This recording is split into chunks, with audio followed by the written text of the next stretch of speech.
Kenne Duncan was born Kenneth Duncan Malacan in Chatham, Ontario on February 17, 1902. He worked during the silent era. He bounced around doing many Canadian-American joint films like Undercover Men in 1934, returning to America for Gallant Defender in 1935, then to England, and then back to America for The Colorado Kid in 1937.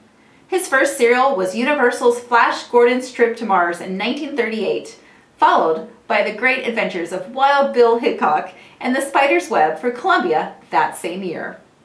In 1939, he took on Buck Rogers for Universal and Overland with Kit Carson for Columbia.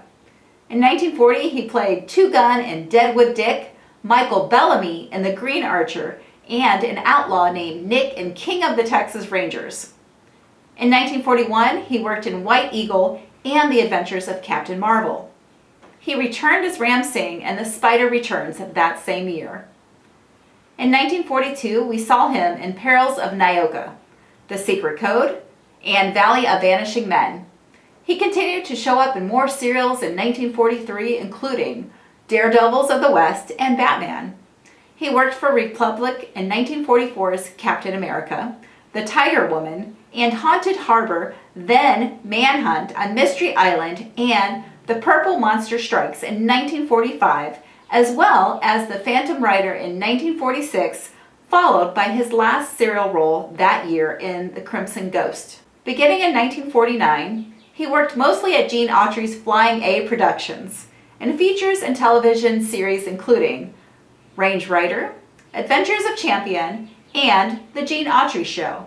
He would finish his career in some zero-budget sci-fi films like 1957's The Astounding She-Monster or Ed Wood's 1959 film Night of the Ghouls. His last theatrical venture was another picture for his personal friend Wood, 1961's Sinister Urge. However, he made one more film in 1965, Superman vs. the Gorilla Gang, a short fan film produced by Don Glutt. On February 5, 1972, Duncan committed suicide by overdosing on barbiturates 12 days before his 69th birthday.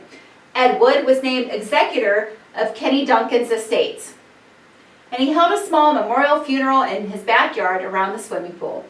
Wood and his wife and friends took turns walking onto the diving board where each of them would deliver a brief eulogy of Kenne.